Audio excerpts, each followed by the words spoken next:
Hi, Gil from Testing Gil here. We talked a lot about how our AI companions can help us boost our productivity, free us time to do more testing. They can even generate tests for us, run them, and if they fail, modify them, run them again until they succeed. Nobody needs us anymore. Okay, we're not there yet. With our AI assistants, our role changes. We need to be more like a Sherpa to our AI.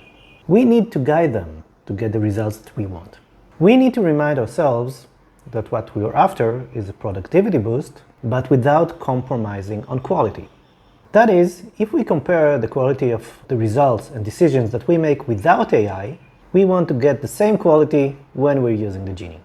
Otherwise, we're just moving faster, but at low quality. And since we're in the quality business, this is just not done. So, what do we need to be aware of? Number one, test case suggestion. We've discussed a lot about how AI can help us with ideation of test cases. More than probably we can come up with, and surely a lot faster. But with so many suggestions, we need to step in. We need to review not just the validity of the cases, but also their applicability to where we are in the project. Are we just starting out? Or maybe we have some automated tests that cover some of the suggestions. We need to pick the right ones that matter most in our context. Number two, test design. We've got test ideas. Now, how are we going to perform them? What kind of data do we need to prepare? Do we need the tests to be repeatable? We've used the Genie before to create ways and prepare things so we can get on our way faster. It is very efficient. But our role here is to validate that what it created for us is exactly what we need. When generating test data, for example, we need to validate it's not just what we want, but also we know how to use it. For example, some of the prepared data could be what we need for the test, and some of it can be just a placeholder. And then when we're doing the test, should be rewritten. Some of the data is important for the test, some of it just needs to be there. We need to go over and validate this data is good for our purposes of the test. But again, we need to know how to use each and every field. Number three, generated code. One of the wonderful things AI can do for us is also the most dangerous. If we don't understand what the code does, we may be breaking existing code, or maybe even inserting new unvalidated code into our code base.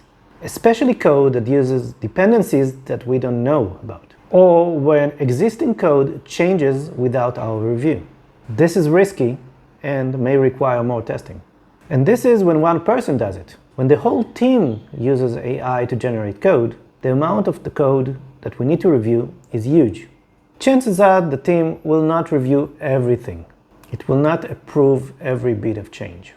Not in the way we expect code to be reviewed. There are two things we can do. The first is to have tests that we trust. We can write them ourselves or we can generate them, but we need to trust them. Because the only way to prove that the code still works is have the same tests run again. Run them all the time. And when you notice the Genie touched them without your permission, revert them to their original supposed to work form. The second thing is to go slowly. Make small changes and add small portions of code. See the changes, review them, and approve them. Make small steps that you are able to control, and make sure this is where you actually want to go. Number four, refactoring. This is sort of an extension of the last thing we talked about, because refactoring is changing the code without changing functionality.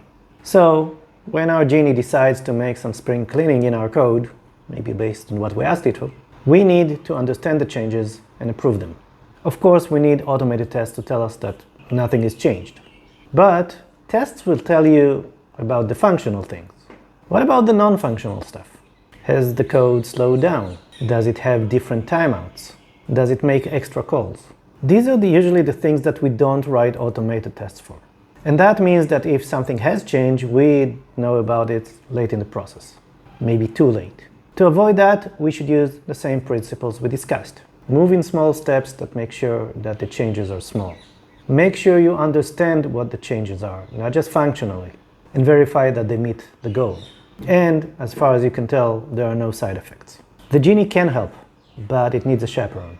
We need to approve everything it does. It's tempting to let it loose. but then we may not get the quality that we want. So don't let it out of the bottle, not without supervision. Thanks for watching.